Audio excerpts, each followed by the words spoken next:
Bismillahirrahmanirrahim. Assalamualaikum warahmatullahi wabarakatuh. Innal hamdalillah nahmaduhu wa nasta'inuhu wa nastaghfiruhu wa natubu ilaihi wa na'udzu billahi min shururi anfusina wa min sayyiati a'malina. May yahdihillahu fala mudilla lahu wa may yudlil fala hadiya lahu. Wa asyhadu an la ilaha illallah wahdahu la syarika lahu wa asyhadu anna Muhammadan 'abduhu wa rasuluhu la nabiyya ba'dahu. Ya ayyuhalladzina amanu taqullaha haqqa tuqatih wa la tamutunna illa wa antum muslimun. Fa inna asdaqal hadithi kitabullah wa khairal huda huda Muhammadin sallallahu alaihi wasallam. Syarrul umuri muhdatsatuha wa kullu muhdatsatin bid'ah wa kullu bid'atin dhalalah wa kullu dhalalatin finnar. Ikhwani fillah wa akhwati fiddin, azani Allah wa iyyakum. Alhamdulillah pada malam hari ini kita dipertemukan kembali oleh Allah Subhanahu wa taala dalam rangka mempelajari hadis-hadis Nabi sallallahu alaihi wasallam. Alhamdulillah kita sudah sampai pada bab ke-20, babun assalamu minal Islam. Bab bahwasanya salam itu bagian daripada Islam. Kita masih dalam Kitabul Iman, bab yang ke-20, bab assalamu minal Islam. Wa qala Ammar, salasun man jama'ahunna faqad jama'al iman. Kata Ammar, yaitu Ammar bin Yasir radhiyallahu ta'ala anhu, sahabat yang sangat mulia, yang termasuk dari para sahabat yang awal-awal masuk Islam, ya. Yang beliau ibunya dibunuh, yaitu Sumayyah, dibunuh oleh Abu Jahal, ya. Dan dia adalah wanita yang mati syahid pertama, yaitu ibunya Ammar, yaitu Sumayyah.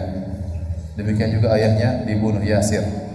Tatkala Nabi SAW melewati mereka sedang disiksa, keluarga Yasir, maka Nabi berkata, "Sabran ala Yasir fa inna maw'idakumul jannah." Sabarlah wahai keluarga Yasir, sungguhnya janji Allah bagi kalian adalah surga. Ammar bin Yasir berkata, 3 perkara barang siapa yang mengumpulkannya maka dia telah mengumpulkan iman. Al-insafu min nafsik, itu engkau adil terhadap dirimu. Wa badlus salami lil alam, menebarkan salam ke alam semesta, yaitu kepada manusia. Wal infaq minal iftar, berinfak meskipun dalam kondisi sulit, ya. Dalam kondisi sulit. Hadirin dan hadirat yang dirahmati oleh Allah Subhanahu wa taala, bab ini dibawakan oleh Imam Al-Bukhari masih ingin menjelaskan bahwasanya amal soleh termasuk bagian dari iman. Dan telah kita jelaskan berulang-ulang, Imam Al-Bukhari membawakan banyak dalil untuk membantah orang-orang Murji'ah yang mengatakan bahwasanya amal bukan bagian daripada iman, ya. Menurut mereka namanya iman itu cuma yang ada di hati, ya. Maka dibantah oleh Imam Al-Bukhari dengan membawakan perincian bahwasanya banyak amal termasuk dari keimanan. Di antaranya adalah salam. Ya, salam bagian daripada iman. Di sini kata Ammar bin Yasir, 3 perkara barang siapa yang mengumpulkannya maka dia telah mengumpulkan keimanan. Di antaranya al-insaf min nafsik, itu engkau adil terhadap dirimu, yaitu engkau menjalankan perintah Allah dan menjauhi larangannya, maksudnya demikian, ya. Demikian juga kau berbuat adil kepada dirimu, artinya kau tidak melalaikan hak sesama manusia. Jadi hak Allah kau jalankan dan hak manusia juga kau jalankan, kau tidak lalaikan. Dan ini termasuk dari amal. Kemudian wa badlus salam lil alam, mengucapkan salam kepada manusia. Maksudnya ini juga adalah amal. Mengucapkan salam adalah ucapan lisan.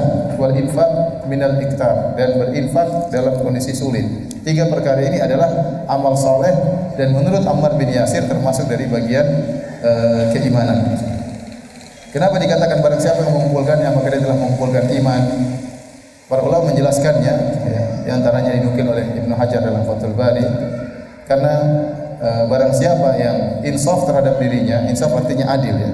Insaf artinya adil terhadap dirinya, maka dia tidak melalaikan hak Allah dan dia juga tidak melalaikan hak manusia. Dia tidak melalaikan hak Allah dan juga tidak melalaikan hak manusia.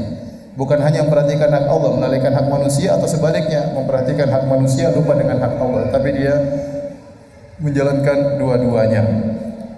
Maka orang ini, ya, pasti melakukan ketaatan dan menjauhi larangan. Yang kedua, orang yang suka menebarkan salam, ya berarti orang ini adalah orang yang tawadhu, sebagaimana kata Ibnu Hajar, wa badlus salam yatadammanu makarimal akhlaq. Orang yang suka menebarkan salam ini mengandung sikap akhlak yang mulia darinya, wa tawadhu'a wa adamal ihtiqar. Kemudian orang ini tawadhu dan dia tidak merendahkan orang lain. Karena kalau orang suka menebarkan salam berarti dia menghormati orang yang dia salami. Dia hormati, kemudian dia doakan ya. Dan banyak orang tatkala melewati orang-orang yang miskin atau orang-orang yang rendahan, dia tidak mengucapkan salam karena tidak ada penghormatan. Ya, tidak ada penghormatan. Kalau ada orang dia mudah memberikan salam, kepada temannya dia beri salam, kepada supir dia beri salam, kepada tukang sapu dia beri salam, berarti orang ini tawadhu. Bahkan tukang sapu yang mungkin tidak dipedulikan oleh banyak orang, dia pedulikan, bahkan dia mengucapkan apa? Salam ya. Ini menunjukkan tawadhu dan adamul ihtiqar, tidak merendahkan orang lain. Ini berarti hatinya bagus. Dan dengan salam akhirnya apa? Timbul at-ta'aluf wa tahabub. Ta'aluf artinya persatuan, wa tahabub itu saling mencintai.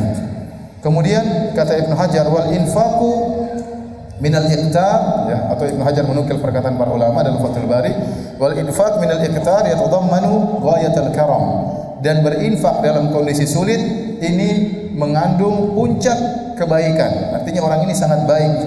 Orang disebut dengan orang yang karim, itu orang suka membantu orang lain ya, suka memberi bantuan kepada orang lain, suka bersedekah dan yang lainnya. Li'annahu idza anfaqa ma'al ihtiyaj kana ma'a tawassu aktsar infaqan.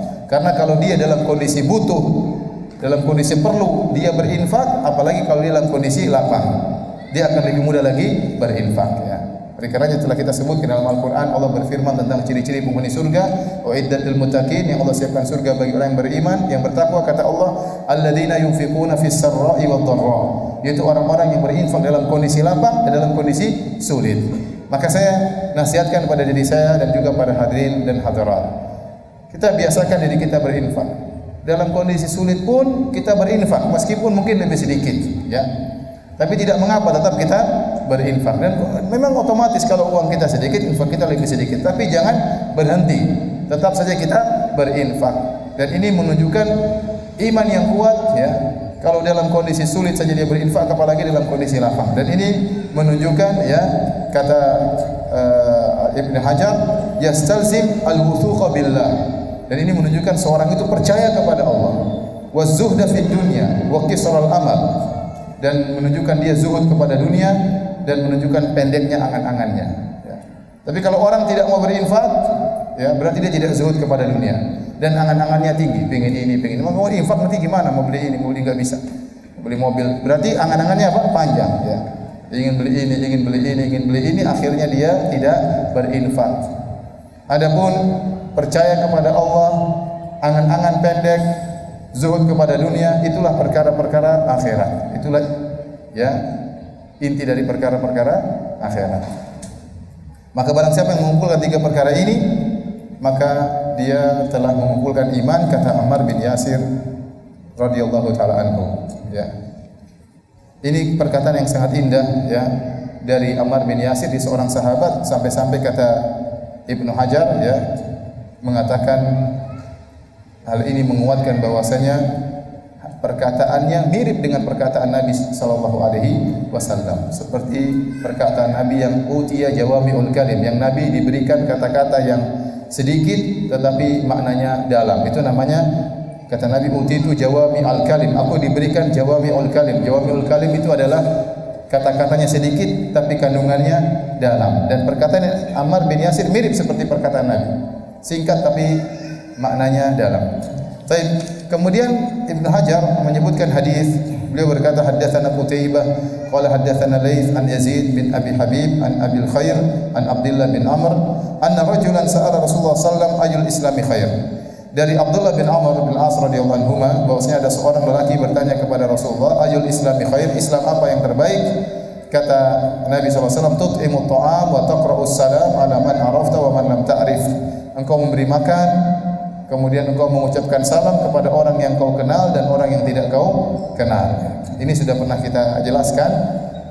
Di antara Islam yang terbaik adalah memberi makan kepada orang yang membutuhkan dan mengucapkan salam kepada orang yang kau kenal dan orang yang kau tidak kenal. Sudah kita jelaskan, nanti bisa dilihat kembali, ya, penjelasannya. Para hadirin dan hadirat yang dirahmati oleh Allah Subhanahu wa taala, ini juga dalil menguatkan bahwasanya salam adalah bagian daripada iman. Salam dan salam adalah perbuatan amal, dan amal adalah bagian dari iman. Berbeda dengan pendapat orang-orang Murji'ah yang mengatakan amal bukan bagian daripada iman. Baik, ada faedah yang disebutkan oleh Ibnu Hajar rahimahullahu taala, bahwasanya hadis ini sudah pernah disebutkan oleh Ibnu Hajar, hadis nomor 12. Sekarang diulangi lagi hadis nomor 28. Tetapi dalam hadis nomor 28 ini Ibnu Hajar menyebutkan gurunya yang lain. Jadi dia meriwayatkan hadis dari jalur yang lain. Dari jalur Qutaibah, kemudian Laits. Ya, adapun hadis sebelumnya dari gurunya Amr bin Khalid anil Laits. Jadi Al-Bukhari, Al-Bukhari terkadang mengulang-ulang hadis. Tetapi kalau dia mengulangi hadis pasti ada tambahan faedah. Terkadang tambahan faedah berkaitan dengan sanadnya, terkadang tambahan faedah berkaitan dengan matannya. Untuk hadis kali ini Al-Imam Al-Bukhari mengulangi hadis padahal sudah dia sebutkan di nomor 12, dia ulangi nomor 28. Kenapa? Karena dia meriwayatkan dari gurunya yang berbeda. Kalau hadis nomor 12 diriwayatkan dari Amr bin Khalid, adapun hadis ini diriwayatkan dari Qutaibah anil Laits. Sehingga dengan dua jalur memperkuat hadis ini, ya. Ada faedah secara sanad, ya. Kata Ibnu Hajar, secara umum tidak mungkin Imam Al-Bukhari mengulangi hadis kecuali ada faedah. Beliau tidak hanya mengulang-ulang hadis tanpa ada faedah, pasti ada faedah. Meskipun matannya persis, tapi terkadang ada faedah berkaitan dengan sanad atau berkaitan dengan matan. Tapi kita lanjutkan bab ke-21. Bab kufranil ashir wa kufrin duna kufrin atau kufrun duna kufrin. Bab tentang kufur kepada suami dan kufur namun bukan kufur akbar. Kufrun duna kufrin maksudnya kufur asghar. Kufrun duna kufrin maksudnya kufur asghar, ya. Fihi Abu Sa'id Al-Khudri an Nabi sallallahu alaihi wasallam. Ada hadis riwayat dari Abu Sa'id Al-Khudri dari Nabi sallallahu alaihi wasallam. Kemudian beliau membawakan riwayat qala haddatsana Abdullah bin Maslamah, dari guru beliau Abdullah bin Maslamah, an Malik, dari Imam Malik radhiyallahu ta'ala anhu, an Zaid bin Aslam, an Atha bin Yasar, ya, muridnya Ibnu Abbas, an Ibnu Abbas radhiyallahu ta'ala anhuma. Qala Nabi sallallahu alaihi wasallam. Malik di situ maksudnya Al-Imam Malik, imam dari hijrah, ya. Kemudian kata Ibnu Abbas, qala Nabi sallallahu alaihi wasallam, Rasulullah SAW bersabda, uritun nara fa idza aktsaru ahliha nisa. Aku diperlihatkan neraka jahanam, ternyata kebanyakan penghuninya adalah para wanita. Yakfurna, mereka telah kufur. Qila ayakfurna billah, maka ada yang bertanya kepada Nabi, apa maksud Anda wahai Rasulullah, apakah mereka kufur kepada Allah? Qala yakfurnal ashir, mereka kufur kepada suami. Wa yakfurnal ihsan, dan mereka kufur artinya mengingkari, dan mereka mengingkari al-ihsan, mengingkari kebaikan suami.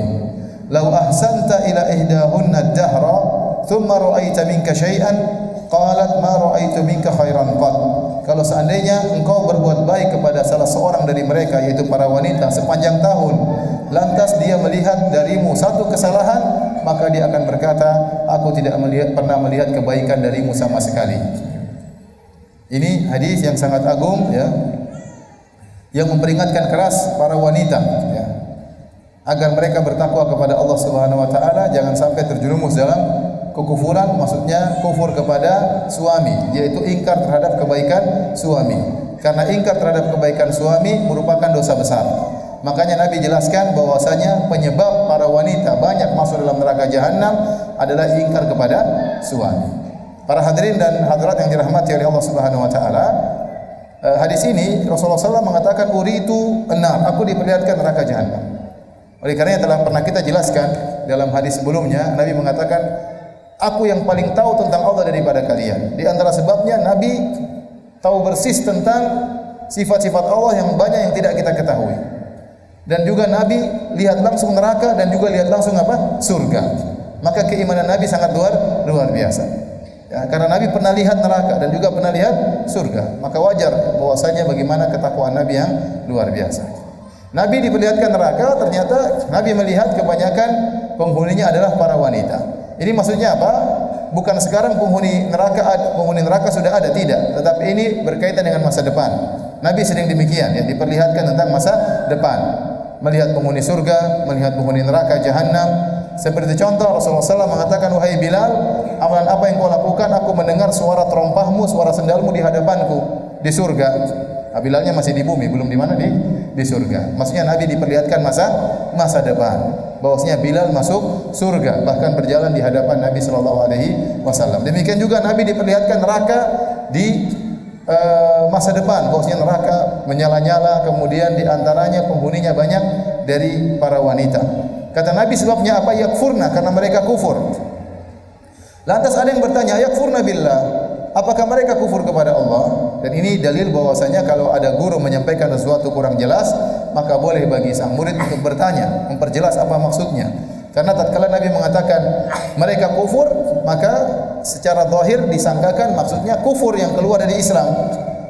Kufur yang keluar dari Islam, kufur akbar. Tetapi Nabi jelaskan kufur di situ bukanlah kufrun akbar, tetapi kufur asghar. Kufur asghar itu kafir kecil yang tidak mengeluarkan seorang dari Islam.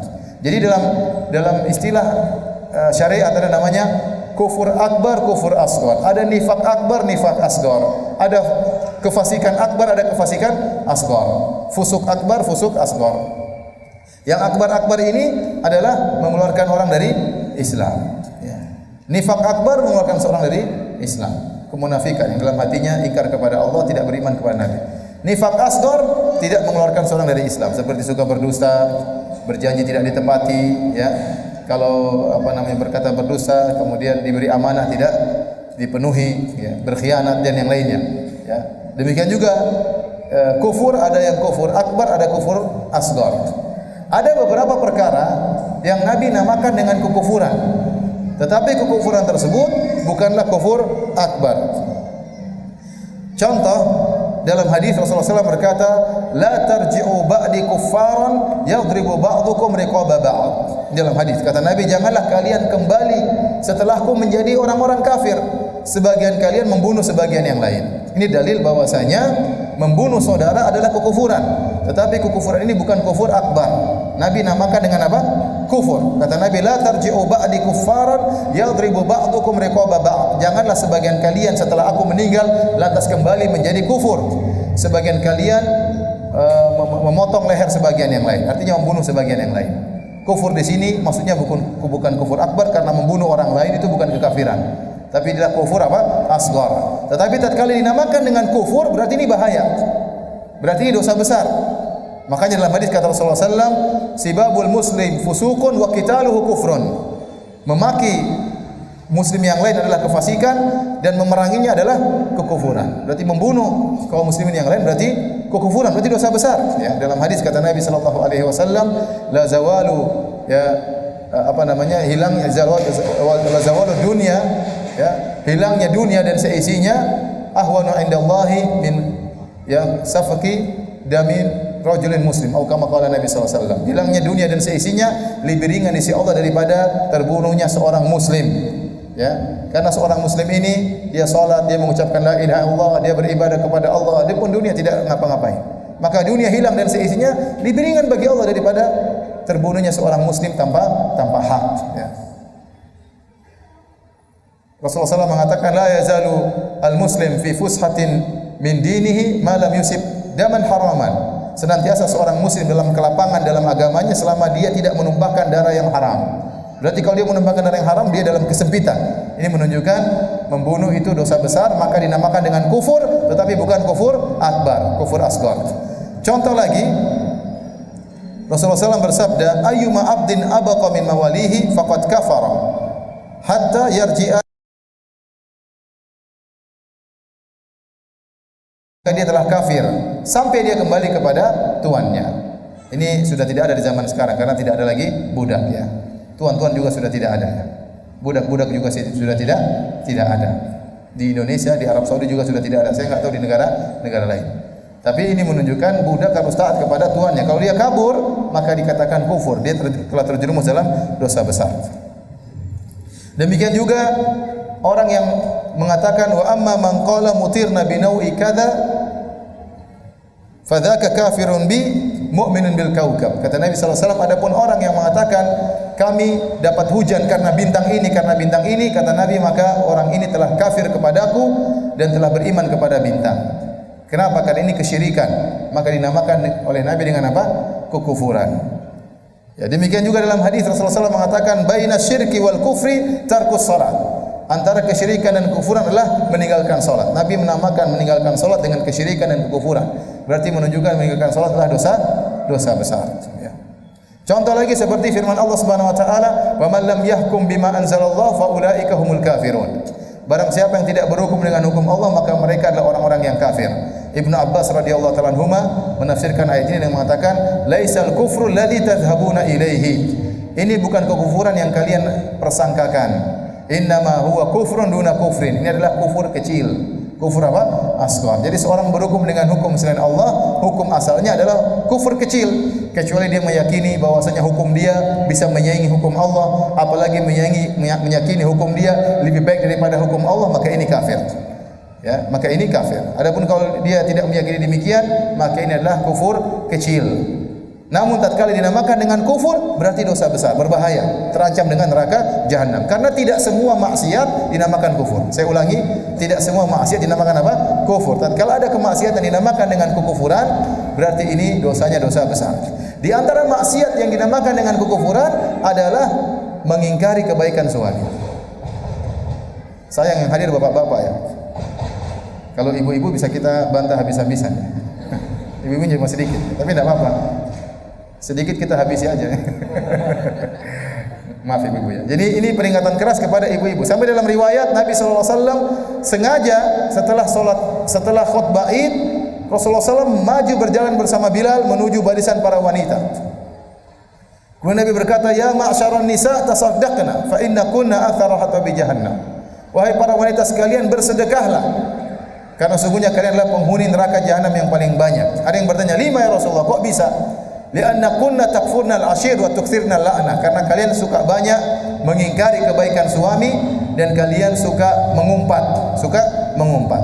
Akhirnya para wanita tatkala sahabat segera melepaskan emas-emas mereka, anting-anting mereka, mereka bersedekah pada waktu itu. Karena di antara hal yang bisa menyelamatkan mereka adalah bersedekah.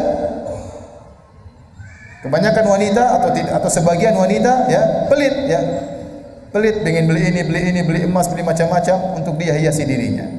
Dia lupa bahwasanya hiasan tersebut tidak bermanfaat kalau dia masuk neraka jahanam. Kecantikannya tidak bermanfaat kalau dia masuk neraka jahanam. Kalau dia kufur kepada suami atau dia banyak mengumpat, maka ini sebab utama membuat dia masuk dalam neraka jahanam. Kenapa? Karena hak suami adalah hak terbesar bagi wanita. Bahkan sebagian ulama mengatakan kalau wanita sudah menikah, maka hak suami lebih besar daripada hak kedua orang tuanya dalam hal urusan rumah tangga. Contoh, misalnya ayah dan ibunya ingin dia tinggal di kota ini, sementara suaminya harus kerja di luar kota dan minta istrinya ikut, maka pada saat itu dia harus lebih taat kepada suaminya daripada ayah dan ibunya. Karena ini berkaitan dengan rumah tangga. Makanya Nabi SAW mengatakan, "Lau kuntu amiran ahadan an yasjuda li ghairillah la amartul mar'ata an tasjuda li zawjiha." Kalau saya boleh memerintahkan seorang sujud kepada selain Allah, maka saya perintahkan wanita sujud kepada suaminya. Kenapa? Li aidhami haqqihi 'alaiha. Karena begitu besar hak suami terhadap istrinya. Oleh karenanya, tatkala hak ini dilanggar, dinamakan oleh Nabi dengan kekufuran. Dinamakan oleh Nabi dengan apa? Kekufuran. Dan Ibnu Hajar berkata, perhatikan ini. Fa idza kafaratil mar'atu haqqa zawjiha wa qad balagha min haqqihi 'alayha hadhihi al-ghayah kana dzalika dalilan 'ala tahawuniha bihaqqillah. Jadi kata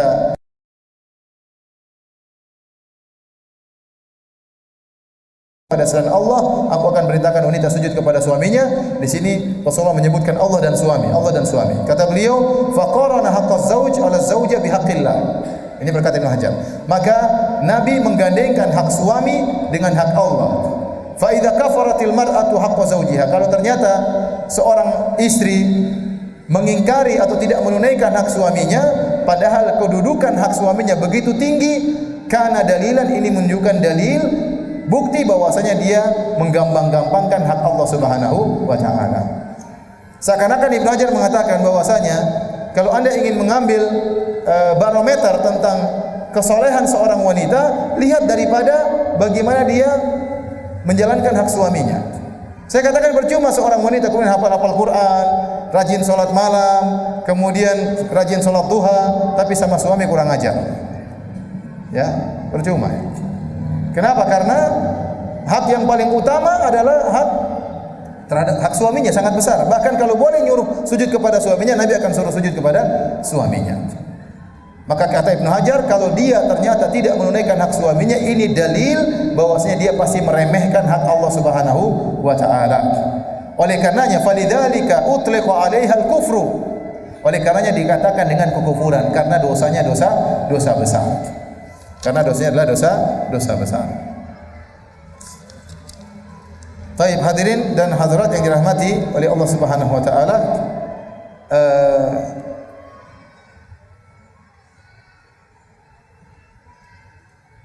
ini dalil ya bahwasanya Al-Imam Al-Bukhari tatkala membawa hadis ini maksudnya apa? Dia ingin menunjukkan bahwasanya amal termasuk dari iman. Selalu berputar sekitar ini karena dalam rangka membantah orang-orang Murji'ah. Imam Bukhari ingin mengatakan amal termasuk dari iman dan lawan daripada amal ada lawan dari keimanan. Amal baik taat kepada suami merupakan keimanan, kufur kepada suami adalah kekufuran. Membantah suami, mengingkari kebaikan suami adalah kekufuran. Oleh karenanya ini dalil bahwasanya amal termasuk dari iman. Paham ya? Jadi saya ulangi, Imam Bukhari membawakan hadis ini untuk menunjukkan amal bagian daripada iman. Hadis ini menunjukkan mengingkari kebaikan suami adalah apa? Kekufuran. Berarti lawan dari mengingkari kebaikan suami artinya apa? Bersyukur kepada suami, taat kepada suami. Di antara bentuk syukur kepada suami, taat kepada suami. Berarti lawan dari kekufuran artinya apa? Iman. Paham? Paham sisi pendalilannya? Saya ulangi lagi. Al-Imam Al-Bukhari seluruh hadis-hadis yang dia bawakan ingin menunjukkan bahwasanya amal bagian daripada iman. Namun hadis ini dalilnya bagaimana sisi pendalilannya? Sisi pendalilannya bahwasanya mengingkari kebaikan suami merupakan apa? Kekufuran. Berarti kebalikannya, bersyukur kepada suami, taat kepada suami berarti bagian daripada keimanan. Berarti taat kepada suami bagian dari keimanan. Ini dalil kepada para wanita bahwasanya semakin mereka taat kepada suami, semakin mereka bersyukur kepada suami, tingkat iman mereka semakin tinggi. Dan mereka semakin membangkang suami, semakin kufur kepada suami, maka imannya semakin rendah. Dan sebab utama masukkan mereka dalam neraka jahanam adalah mengingkari kebaikan suami. Oleh karenanya Nabi contohkan dan kata Allah Subhanahu wa taala, "Wa ma yantiqu 'anil hawa." Nabi tidak berucap dari hawa nafsunya. Kita beriman dengan apa yang diucapkan oleh Nabi. Apa kata Nabi? "Lau ahsanta ila ihdahunna dahra."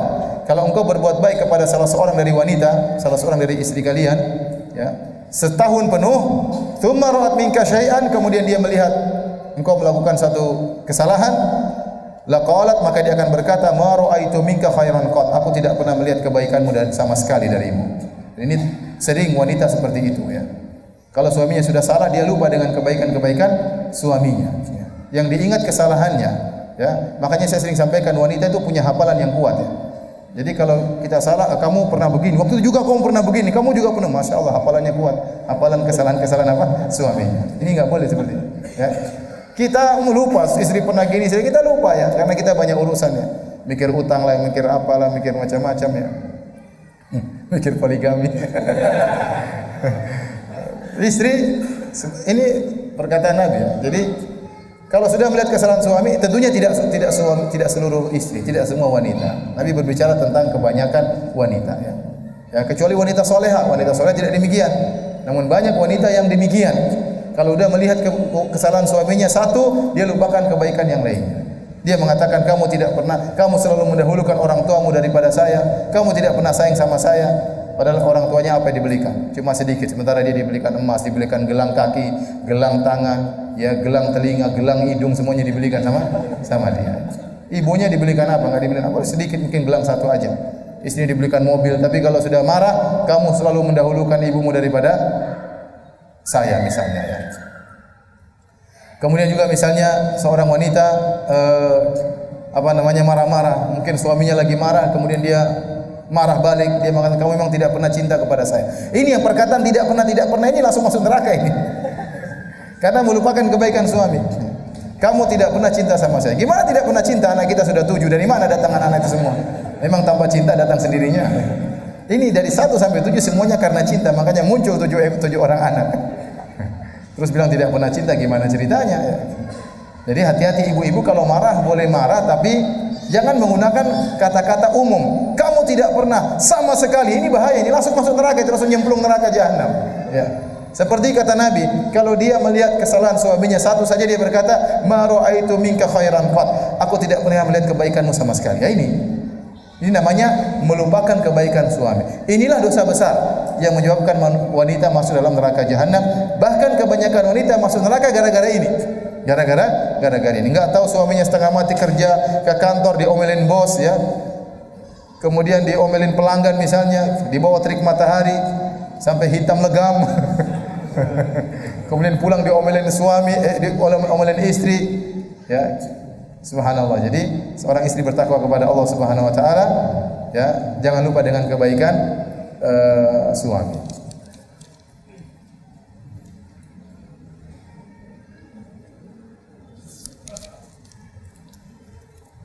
Baik.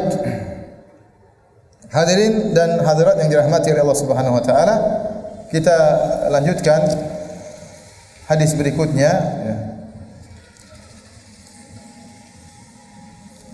Sebelumnya Al-Imam Ibnu Hajar rahimahullah menyebutkan hadis ini juga, hadis tentang bahwanya wanita banyak masuk neraka jahanam karena kufur kepada kebaikan suami. Ini sering juga diulang-ulang oleh Al-Imam Al-Bukhari dalam sahihnya. Ya, sering diulang-ulang. Dan Ibnu Hajar terkadang Imam Bukhari di antara cara dia ada hadis panjang dia potong awalnya kemudian dia jadikan satu hadis, kemudian dia ulangi lagi sanadnya dia potong tengah-tengah, terkadang dia potong bagian akhir. Sebagian orang yang tidak paham menyangka ini 3 hadis, padahal satu hadis yang dipotong-potong oleh siapa? Al-Imam Al-Bukhari. Al-Imam Al-Bukhari memandang ini diperbolehkan selama seorang paham tentang maksud dan tujuan hadis ini. Jadi Imam Bukhari sering memotong hadis, satu hadis ini dipotong jadi 3, satu hadis dipotong jadi 4, jadi 3, jadi 2. Kemudian dia bawa potongannya seakan-akan satu hadis, seakan-akan 3 hadis, padahal itu satu hadis. Oleh karenanya Al-Imam Ibnu Hajar mengatakan, setelah saya teliti, ternyata hadis-hadis Sahih Bukhari jumlahnya tanpa pengulangan berjumlah 1513 hadis. 1513 hadis, inilah jumlah hadis-hadis dalam Sahih Bukhari tanpa pengulangan. Dan di antara buku yang bagus tentang masalah adalah bukunya Syekh Sa'ad Asy-Syafri. Syekh Sa'ad Asy-Syafri yang pernah ngisi di sini kan, sekarang menjadi anggota kibar ulama, menjadi penasihat raja ya.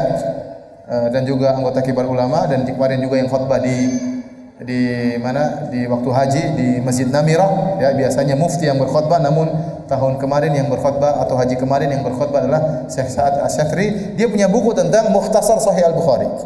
Mukhtasar Sahih Al-Bukhari, dia tidak mengulang-ulangi hadisnya. Dia kumpulkan setiap hadis, dia tuliskan hadis ini di bab ini, di bab ini, di bab ini, di bab ini. Kata Ibnu Hajar, jumlah hadis-hadis Sahih Bukhari cuma 1513 hadis. Seharusnya kalau kita mau hafal bisa. Seharusnya, tapi kita seharusnya enggak bisa. 1513 hadis ya. 1 tahun 365 hadis. Kalau kita hafal satu hari satu hadis, berarti berapa hadis? 5 tahun ya. 5 tahun baru selesai ngapal Sahih Bukhari. Kalau satu hari satu hadis ya. Karena Al-Hafidz Ibnu Hajar membantah, sebagian ulama memandang bahwasanya Sahih Bukhari jumlahnya 4000, dan ini yang sering saya baca waktu saya belajar ulumul hadis. Disebutkan Sahih Bukhari kalau diulang-ulang jumlahnya 7000. Kalau tanpa pengulangan jumlahnya 4000. Kata Ibnu Hajar ini kesalahan. Ini timbul kesalahan ini karena menyangka hadis yang dipotong-potong oleh Imam Bukhari adalah hadis yang berbeda-beda. Ternyata satu hadis dibagi 3. Setelah saya teliti, ternyata jumlah Sahih Bukhari, hadis-hadis Sahih Bukhari tanpa pengulangan 1513 hadis ya.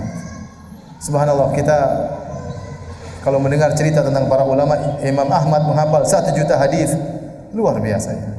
1 juta hadis sudah maksudnya dengan berbagai macam jalan-jalannya. Imam Bukhari mengatakan, saya hafal 100 hadis sahih dan 200 hadis dhaif ya. Antum ya, berapa hadis? 5 hadis dhaif semua. Utlubul ilm walau bisin ya. Nuntutlah ilmu meskipun sampai negeri Cina. Hadis dhaif, hadis palsu.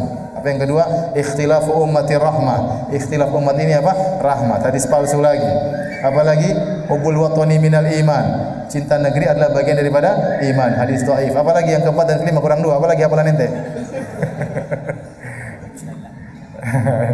Jadi subhanallah, mereka memang dipersiapkan oleh Allah untuk membela agama ini. Kita apa yang bisa kita bela agama ini, apapun yang bisa kita lakukan, ya jangan kita anggap remehkan. Masalah surga, masalah Allah, masalah pahala, masalah Allah. Yang penting kita berusaha apa yang bisa kita sumbangsikan bagi agama ini. Taib. Kita lanjutkan para hadirin dan hadirat yang dirahmati Allah Subhanahu wa taala, bab ke-22. Babun al-ma'asi min amril jahiliyah wa la yukaffaru sahibuha birtikabiha illa bisyirk.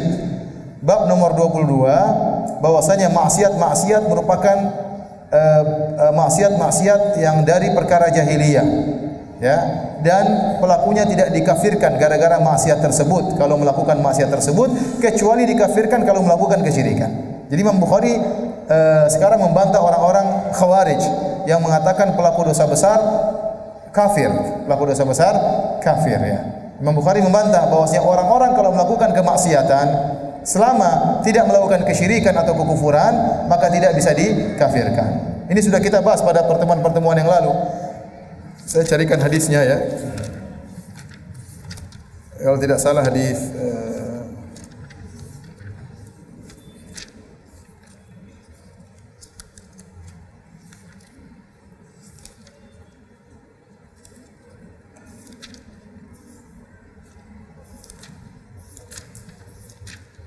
hadisnya nomornya aja enggak hafal, apalagi hadisnya. Hadis nomor 18, ya, hadis nomor 18 yaitu hadis Ubadah bin Samit.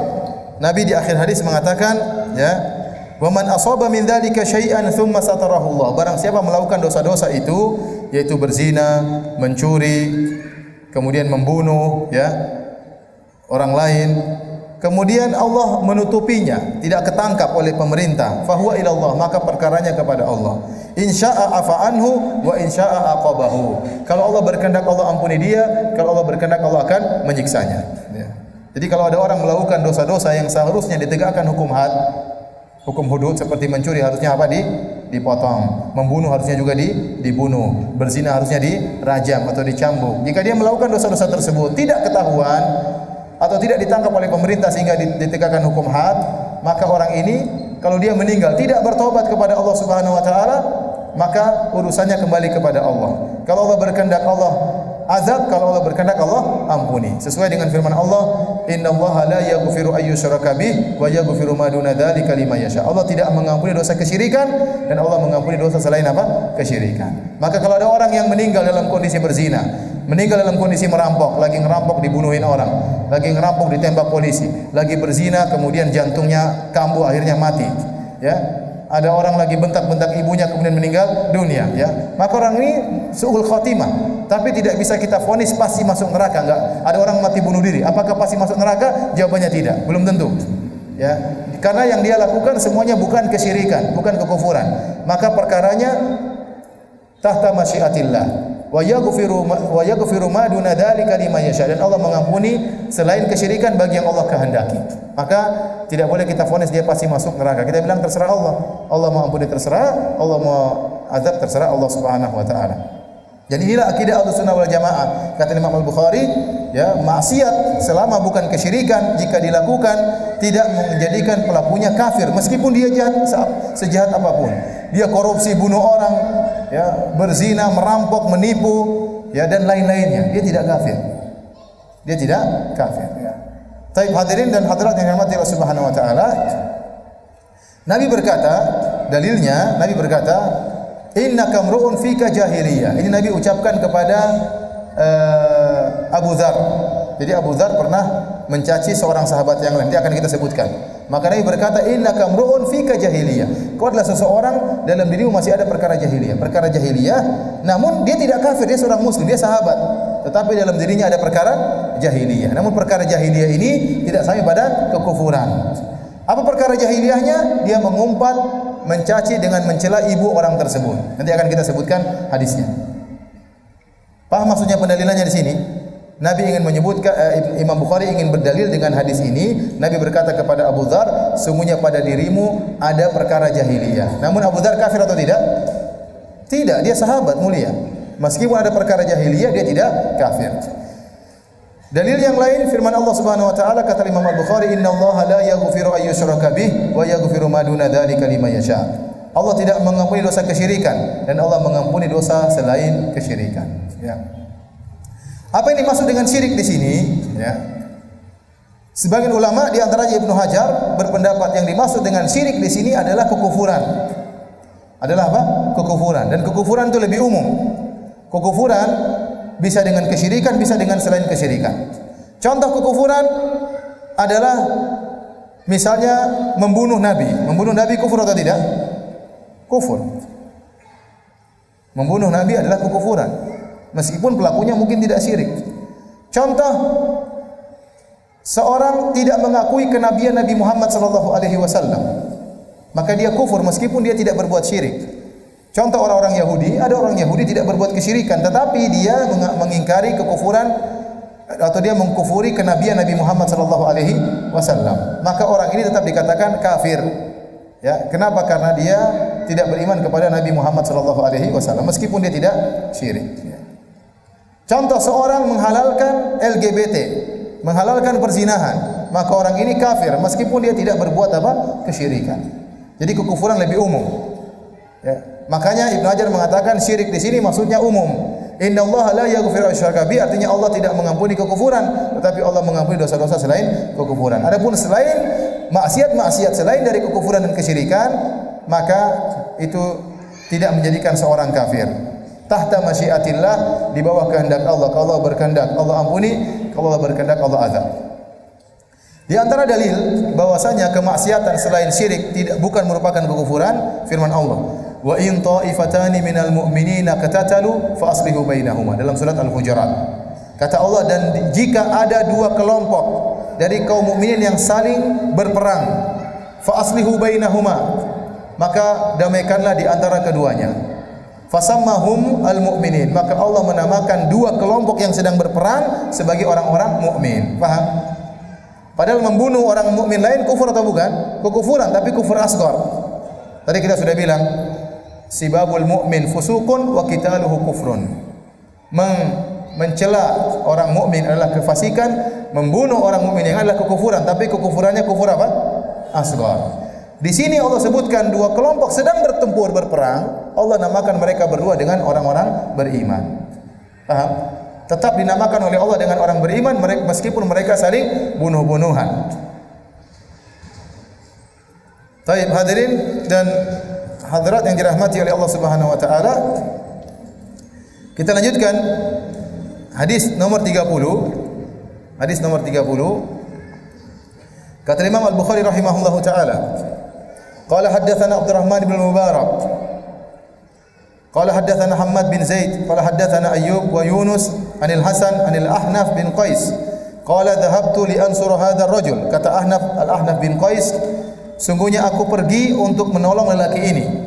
Disebutkan dalam riwayat yang lain dia ingin menolong Ali bin Abi Thalib dalam perang Jamal melawan Muawiyah radhiyallahu taala anhu. Terjadi perang fitnah di antara Ali bin Abi Thalib dengan Muawiyah. Maka dia berkata, saya ingin menolong Ali bin Abi Thalib. Falaqiyani Abu Bakrah.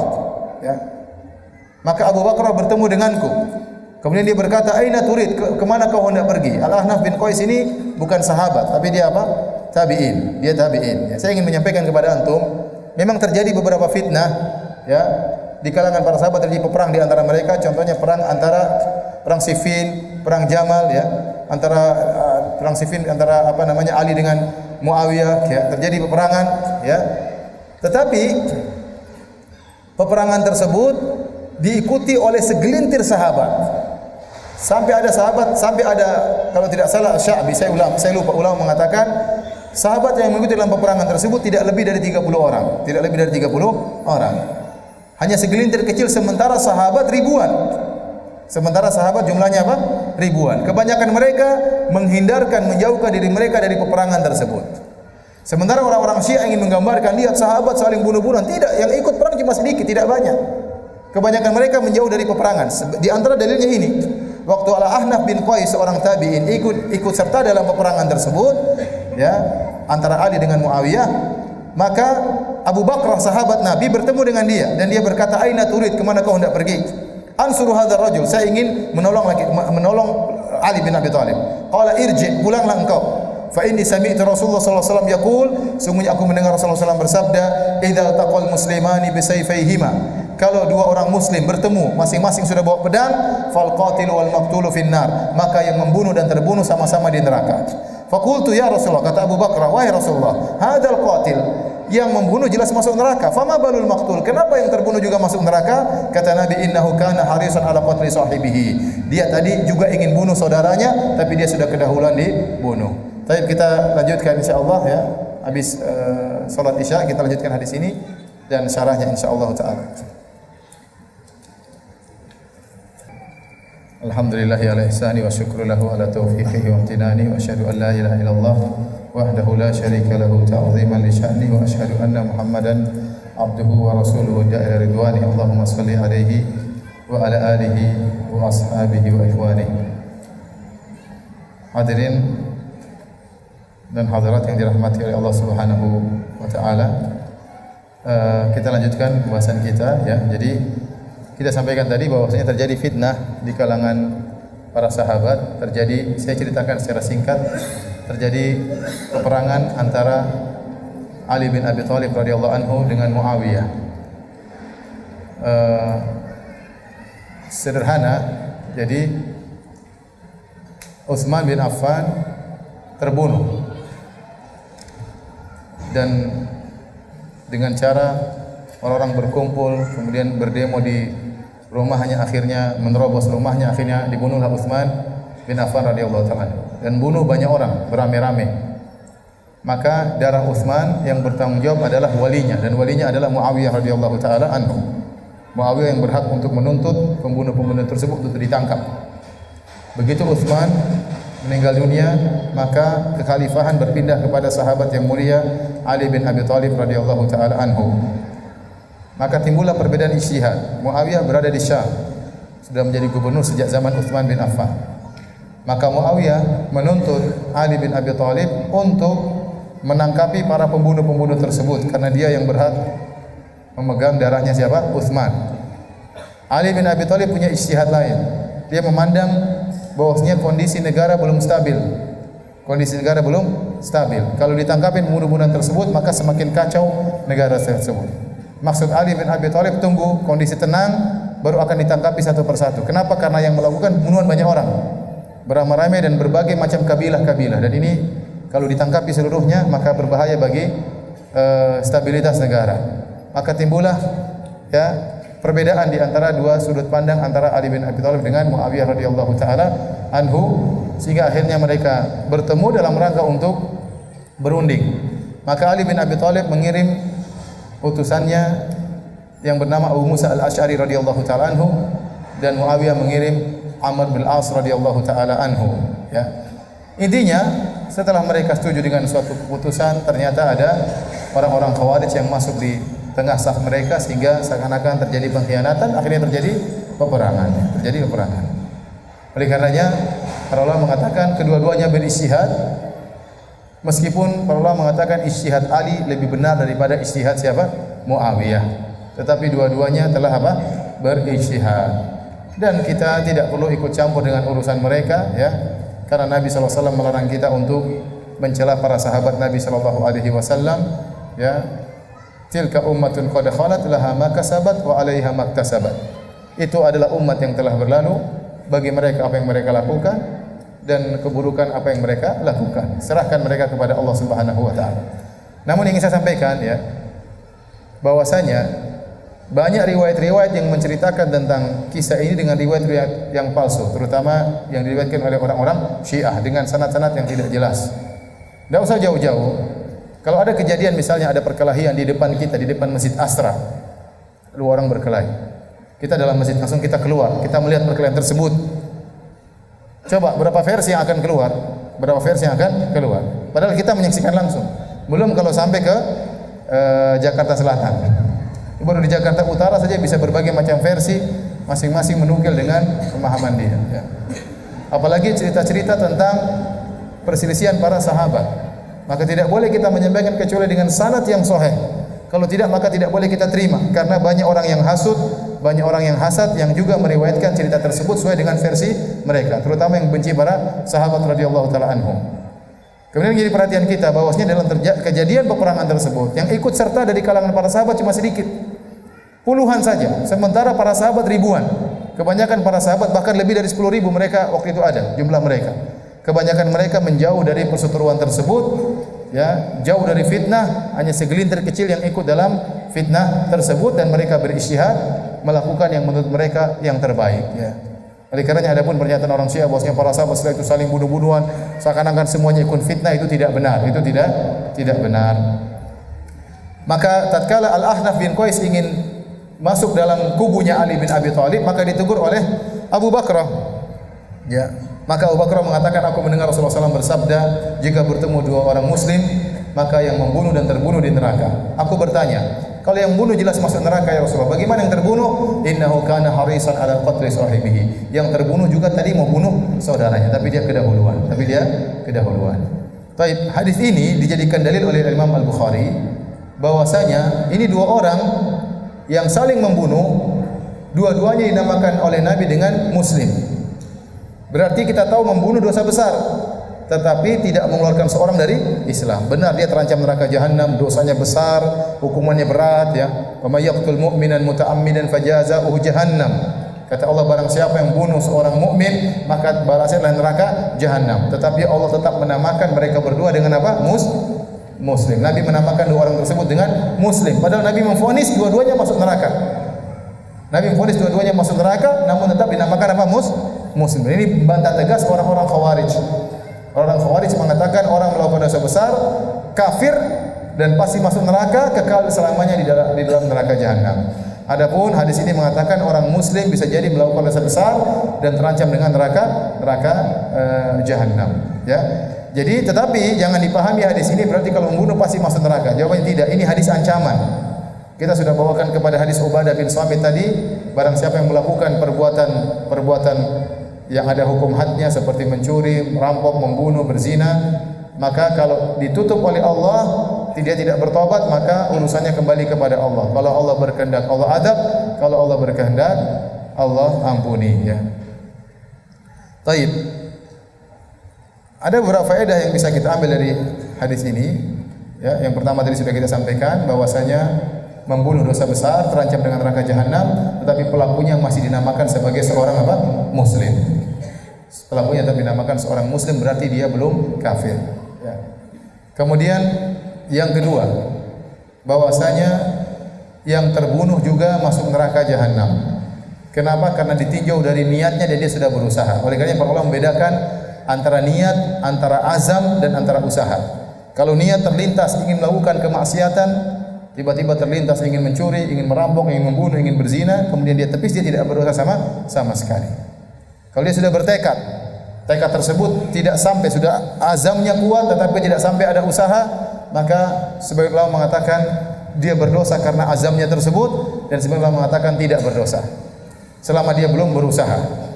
Tapi kalau tekadnya sampai menimbulkan usaha, maka berhasil atau tidak berhasil tetap dapat dosa. Dalilnya ini, dia sudah bertekad dan sudah berusaha, makanya dia bawa pedang, itu sudah bentuk usaha. Dia ingin bunuh saudaranya, tapi dia kedahuluan apa? Terbunuh. Tetap dia juga masuk neraka, karena niat dia sudah ingin membunuh saudaranya dan dia sudah berusaha. Namun usahanya tidak berhasil, tetap saja dianggap telah melakukan. Faham?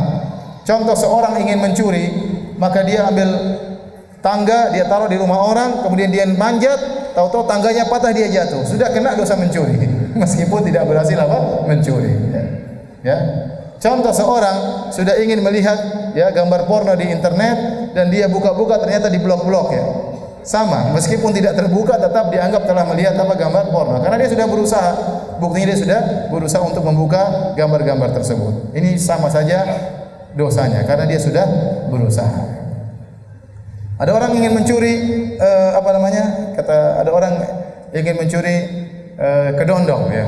Tahu-tahu ketahuan sama pemiliknya. Ngapain kamu? Cari layangan. Buat apa? Buat rujak. Ya, ketahuan. Cari layangan buat apa? Buat rojak ya. Buat rojak pakai layangan. Cari kedondong berarti ya. Jadi ini juga ketahuan ya. Saya masih ingat ada dulu teman-teman masih zaman-zaman dahulu kala ya. Ada sebagian orang ingin mencuri di Irian sana di Sorong. Mencuri, ditangkap sama teman-teman. Jam 3 malam ditahadang. Mau kemana kamu? Lari pagi. Oh diajar sama teman-teman. Lari pagi jam 3 malam ngapain? Jadi para hadirin dan hadirat yang dirahmati Allah Subhanahu wa taala, kalau orang sudah berusaha, meskipun tidak berhasil insyaallah dapat dosa. Sebaliknya juga kalau dia sudah berusaha untuk kebaikan, tidak berhasil, tetap sudah dapat pahala. Contoh seorang sudah daftar haji, sudah berusaha, kemudian sudah nyisikan uang, tahu-tahu dia meninggal dunia. Dia sudah berusaha. Ya, dia sudah berusaha. Mudah-mudahan dia dapat pahala haji. Apalagi usaha tersebut merupakan kebiasaan dia. Ya, makanya dalam hadis kata Rasulullah SAW, Inna bil Madinah rijalan masirtum tariqan wala qata'tum wadiyan illa kanu ma'akum habasahumul udhur. Kata Nabi SAW, sungguhnya di Madinah ya ada sekelompok lelaki yang tidaklah masirtum masiran, tidaklah kalian melewati satu jalan, tidak kalian melewati lembah kecuali mereka bersama kalian. Mereka terhalangi karena ada udzur, ya. Karena kebiasaan mereka adalah ikut berjihad, namun kali ini mereka berudzur. Itu juga dianggap oleh Allah telah melakukan, namun mereka terhalangi dengan udzur. Jadi para hadirin dan hadirat yang dirahmati Allah Subhanahu wa taala, dalam melakukan amal saleh kita berusaha. Hasil kita serahkan kepada Allah Subhanahu wa taala. Kalau kita sudah berusaha maka dinilai telah beramal saleh oleh Allah Subhanahu wa taala. Baik. Nanti kita enggak habis-habis. Kita lanjutkan hadis terakhir ya. Saya enggak tahu jilid 1 habis berapa tahun ya. Padahal ada 26 jilid. Sampai mati mungkin enggak selesai Sahih Bukhari ya. Makanya kita agak cepat-cepat sedikit. Hadis ke-31. Kata Imam Al-Bukhari, qala haddatsana Sulaiman bin Harb, qala haddatsana Syu'bah an Wasil an al-Ma'rur qala laqitu Abu Dzar bizabdah birrabadah. Aku kata Al-Ma'rur, aku bertemu dengan Abu Dzar di suatu tempat namanya Rabadah. Wa alaihi hullatun wa ala gulamihi hullatun. Namun ada pemandangan yang aneh, yaitu kata Al-Ma'rur, aku melihat Abu Dzar memakai hullah. Hullah itu pakaian yang indah. Ada yang mengatakan hullah itu pakaian yang baru, ada yang mengatakan hullah itu harus 2 pasang atas dan bawah, modelnya sama, itu namanya hullah. Tidak dikatakan hullah kecuali dua pasang pakaian atas bawah misalnya. Ternyata budaknya juga pakai pakaian yang sama. Budaknya pakai pakaian ini tidak kebiasaan. Biasanya bos pakaiannya lain dengan anak buah. Bos tidak sama pakaiannya dengan supir. Majikan tidak sama dengan pembantu. Ini secara umum. Tetapi Abu Dzar bajunya sama dengan budaknya sama. Fasa'altu an dzalik, maka aku bertanya kok bisa demikian? Abu Dzar cerita, "Inni sababtu rajulan fa ayyartuhu bi ummihi." Aku pernah mencela seorang lelaki, maka aku mencelanya dengan mencela ibunya. Faqala lin Nabi sallallahu alaihi wasallam, maka Nabi berkata kepadaku, "Ya Abu Dzar, wahai Abu Dzar, a'ayyartahu bi ummihi?" Apakah engkau mencelanya dengan mencela ibunya? Innaka mru'un fika jahiliyah. Sungguh pada dirimu ada perbuatan jahiliyah. Ikhwanukum khawalukum ja'alahumullahu tahta aydikum. Sungguhnya saudara-saudara kalian itu budak-budak kalian adalah pembantu-pembantu kalian. Allah jadikan mereka di bawah kekuasaan kalian. Faman kana akhuhu tahta yadihi. Barang siapa yang saudaranya menjadi pembantunya, falyut'imhu mimma ya'kul. Maka berilah makan sesuai dengan apa yang dia makan. Wal yulbishu mimma yalbas. Maka berikanlah dia pakaian sesuai dengan yang dia pakai. Wala tukallifuhum ma yaghribuhum, dan jangan dibebani dengan sesuatu yang tidak mereka bisa lakukan. Fa in kallaftumuhum fa'inuhum, kalau kalian bebani mereka maka bantulah mereka. Jadi Abu Dzar ya pernah melakukan kesalahan, dan disebutkan dalam sebagian riwayat yang diejek oleh Abu Dzar adalah Bilal radhiyallahu taala anhu. Namun riwayat tersebut munqati', terputus, kata Ibnu Hajar rahimahullahu taala. Namun saya bacakan riwayatnya. Ya, kata Nabi, asyatamta Bilalan wa ayyartahu bisawda'i ummihi bisawadi ummihi. Apakah kau mencela Bilal dengan mencela ibunya karena ibunya hitam? Jadi Abu Dzar berkata, "Ya benas sauda, wahai putra wanita yang hitam." Ya, maka Nabi tegur, "Kenapa kau mencela dengan mencela ibunya?" Qala na'am, iya saya mencelanya. Maka Nabi berkata, "Ma kuntu ahsabu annahu baqiya fi sadrika ya min umuril jahiliyah." Aku tidak menduga ternyata masih ada sisa kejahiliahan dalam dadamu syai'un wahai Abu Dzar. Fa'alqa Abu Dzar nafsahu bil ardi, maka Abu Dzar melemparkan dirinya di tanah. Thumma wada'a khaddahu 'ala turab, kemudian dia meletakkan pipinya di tanah. Wa qala wallahi la arfa'u khaddi, dan dia berkata demi Allah, aku tidak akan mengangkat pipiku ya minat turab dari tanah hatta yata'a Bilalun khaddi, sampai Bilal menginjak pipiku biqadamihi dengan kakinya. Fa wati'a khaddahu, maka Bilal pun menginjak pipi Abu Dzar. Jadi Abu Dzar merasa bersalah dan dia tidak merasa bertobat kecuali setelah diinjak oleh Bilal ya. Maka kemudian Nabi menasihati ya, kalaupun kalian punya budak ya, padahal Bilal sudah merdeka, Bilal sudah apa? Merdeka. Nabi mengajarkan kalau kau punya budak, sesungguhnya budak-budak kalian adalah khawalukum, adalah saudara-saudara kalian. Ini budak ya, apalagi bukan budak, hanya sekedar supir, hanya sekedar pekerja. Maka mereka adalah saudara kita. Ikhwanukum khawalukum, budak-budak kalian adalah saudara-saudara kalian, pembantu-pembantu kalian. Ja'alahumullahu tahta aydihim, Allah menjadikan kalian menguasai mereka.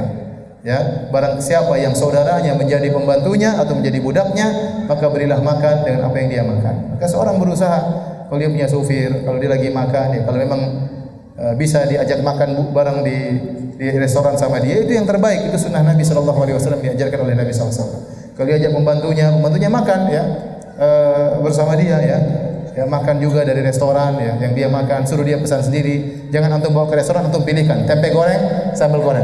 Jangan, suruh dia pilih sendiri. Dia juga tahu diri, masa dia mau pilih kambing guling, enggak mungkin. Ya, tapi jangan juga ente pilihkan, biar dia pilih sendiri ya.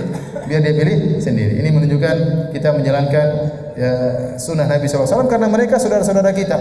Ya, kebetulan Allah menjadikan kita berkuasa menguasai mereka, mereka dapat gaji dari kita, tapi itu semua karunia Allah Subhanahu wa taala. Maka Nabi mengatakan, berilah makan dari apa yang kalian makan dan berilah pakaian dari apa yang mereka pakai. Maka diterapkan oleh Abu Dzar.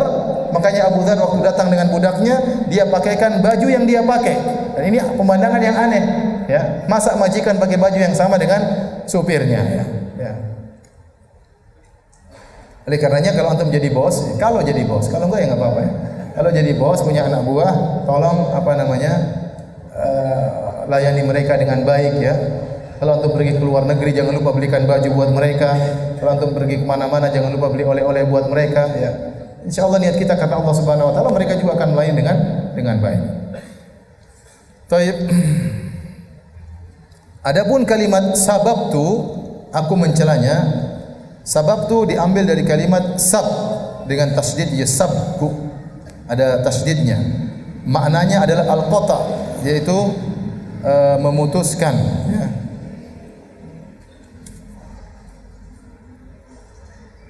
Ada yang mengatakan ma'khudhun minas sabah. Sab diambil dari sabah. Sabah itu artinya halaqatud dubur, yaitu lingkaran dubur. Dinamakan perkataan yang buruk dengan sab ya karena maksudnya adalah memutuskan orang yang dicela supaya dia terputus, akhirnya dia terpojokkan, terhinakan, atau maksudnya adalah membongkar aibnya, seakan-akan membongkar karena sab itu maknanya lingkaran dubur, sehingga perkataan yang buruk disamakan dengan lingkaran dubur karena seorang tatkala mengucapkan kata-kata yang buruk ingin membongkar aib orang yang dia cela, dan ini adalah pekerjaan atau perbuatan yang merupakan kefasikan. Kata Nabi, sibabul muslim fusukun, mencela seorang muslim adalah kefasikan. Baik, hadirin dan hadirat yang dirahmati Allah Subhanahu wa taala, sampai di sini saja kajian kita. Insyaallah kita lanjutkan Selasa depan bab ke-23. Hari ini dapat berapa hadis? 27, 29 ya 28 ya. 28 29 30 31 ya. 4 hadis ya. Lumayan 4 hadis ya. Baik, ada yang bertanya saya persilakan.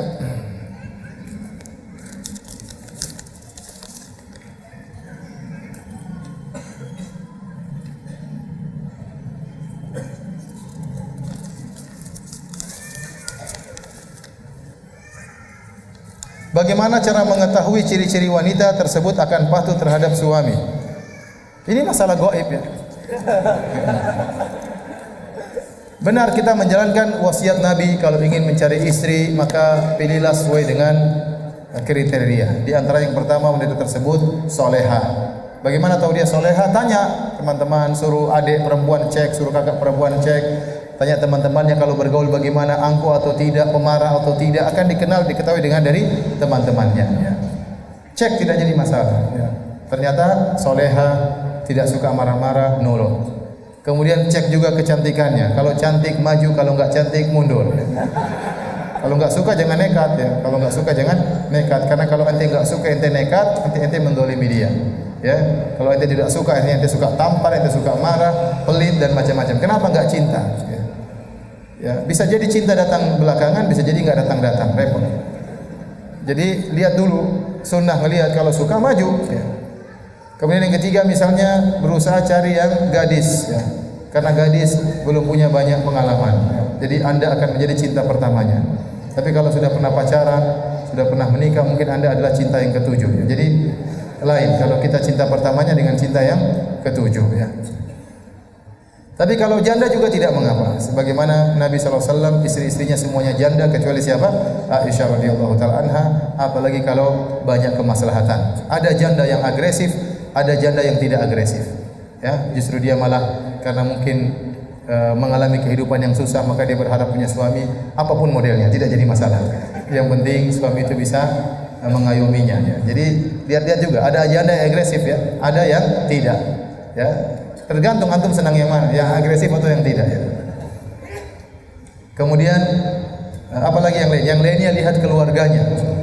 Kalau ternyata orang tuanya baik-baik, ipar baik-baik, sudah pada ngaji misalnya, maka ini lebih utama. Ya, karena mereka lebih ngerti tentang agama. Ya. Kalau keluarganya tidak ngaji, biasanya anaknya orientasinya dunia, repot. Ya.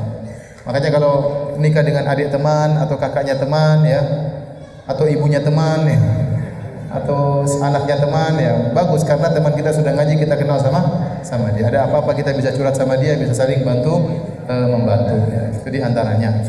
Kemudian juga lihat kesuburannya, lihat dari apa namanya kakak adiknya subur enggak, anak-anaknya. Kalau anaknya banyak berarti ini boleh. Ini semua ciri-ciri yang dianjurkan dalam apa? Syariat. Ya. Tapi ini semua kan hanya usaha. Ya. Antum sudah kemudian oke, semuanya nilai 9. Begitu nikah ternyata malam kedua dilempar sama istri. Repot. Ya. Repot.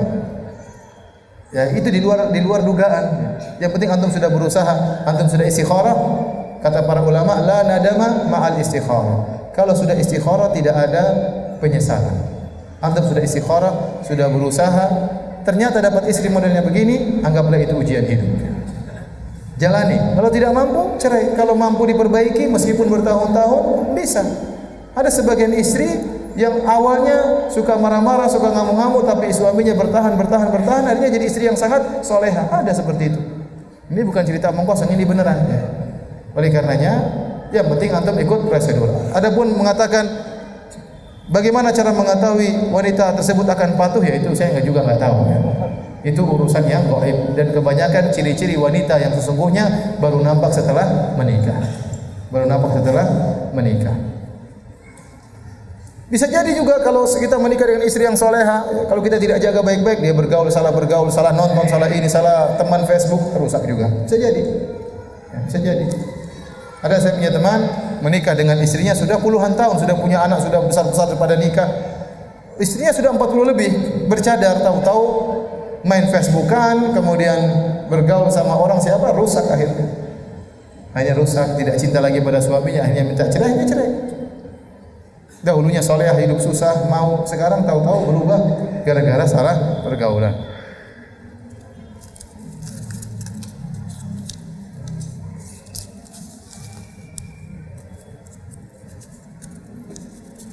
Ustaz, bagaimana cara membedakan hadis yang sahih dan dhaif? Bagi orang awam agak sulit. Orang awam enggak bisa ya. Maka tinggal tanya saja sama ustaz atau baca di buku-buku ulama, nanti ulama ada yang nulis hadis dhaif atau hadis sahih.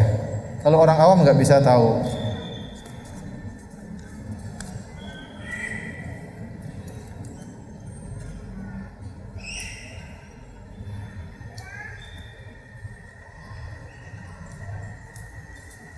Apabila ada seorang muslim yang sedang kesulitan keuangan, namun ia tetap memaksakan dirinya untuk berinfak walaupun hatinya berat dalam berinfak, karena ia mengejar faedah-faedah bersedekah yang dijanjikan seperti hadis Ammar bin Yasir tadi. Apakah hal tersebut dibolehkan? Bersedekah harus 100% keikhlasan? Ya kalau memang kondisinya darurat, ya dia sudah sama sekali tidak punya apa-apa, hanya buat makan, ya sudah, jangan berinfak ya. Tapi kalau menurut saya bukan, dia masih bisa menyisihkan sedikit meskipun dalam kondisi sulit, tapi masih bisa bersedekah, maka sedekah. Ya. Tapi kalau benar-benar tidak ada uang, cuma 10.000 buat makan sama anak istri, infak 5.000, dia makan, istri nggak makan, ya repot, jangan.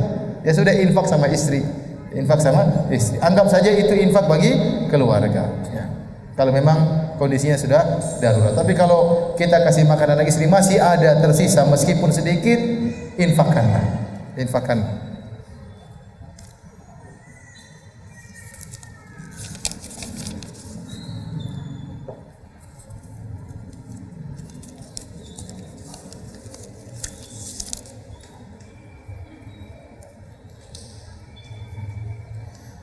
Bagaimana membuang daging yang tumbuh dari makanan yang haram? Bertobat kepada Allah Subhanahu wa taala ya. Kullu lahmin nabata an suhtin fannaru aula bi. Setiap daging yang tumbuh dari yang haram maka neraka lebih utama untuk menyentuhnya. Maka bertobat kepada Allah Subhanahu wa taala, biasakan makan yang halal, maka insyaallah diampuni oleh Allah Subhanahu wa taala.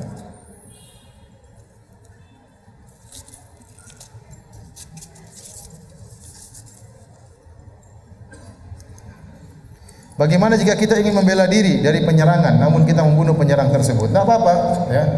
Ini berarti kita menyerang dengan kebenaran. Ada perampok ingin mencuri harta kita, kita lawan. Kalau kita mati masuk surga, kalau dia mati dia masuk neraka. Kata Nabi SAW, "Man qutila duna malihi fahuwa syahid." Barang siapa yang terbunuh karena membela hartanya, ada orang yang mengambil hartanya dia bela, maka dia mati syahid. Man qutila duna ahlihi, ada orang yang perkosa istrinya ingin membunuh anaknya, dia lawan, dia mati, maka dia mati syahid. Kalau dia mati masuk neraka, kita enggak apa-apa karena dia i'tada alaina, karena dia melakukan pelanggaran terhadap kita.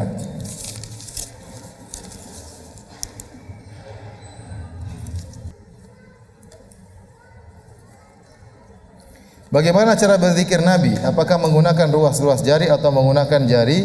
Wallahu a'lam bishawab ya, tetapi Rasulullah SAW mengatakan suruh berzikir dengan menggunakan jari-jari. Fa innahunna mustantaqatun yaumal qiyamah. Kata Nabi, karena jari-jari tersebut ya akan dibuat berbicara pada hari kiamat, menjadi saksi bahwasanya kita berzikir dengan jari-jari tersebut ya.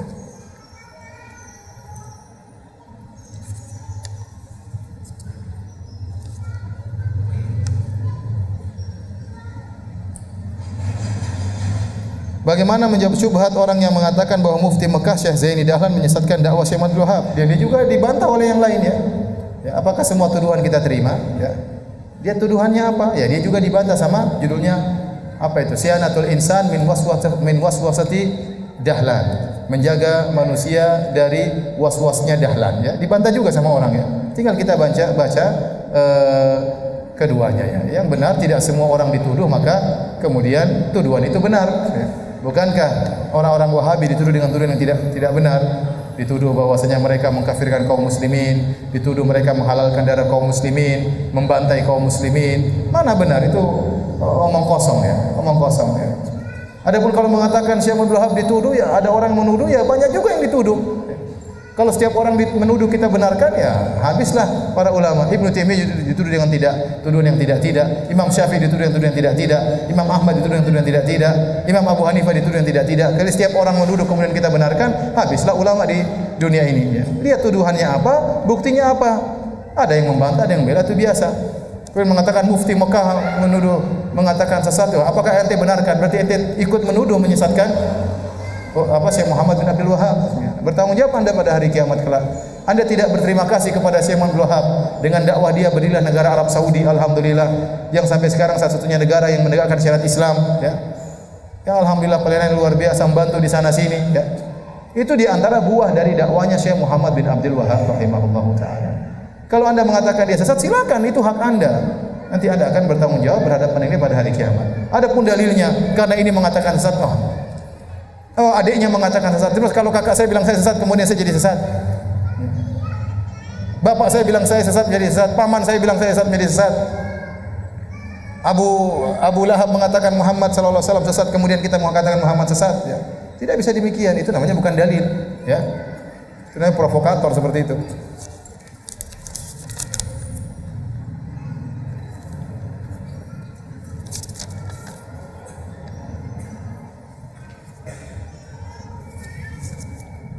Baik, demikian saja kajian kita. Insyaallah kita lanjutkan pekan depan. Subhanallah bihamdik asyhadu an la ilaha illa anta astaghfiruka wa atubu ilaik. Assalamualaikum warahmatullahi wabarakatuh.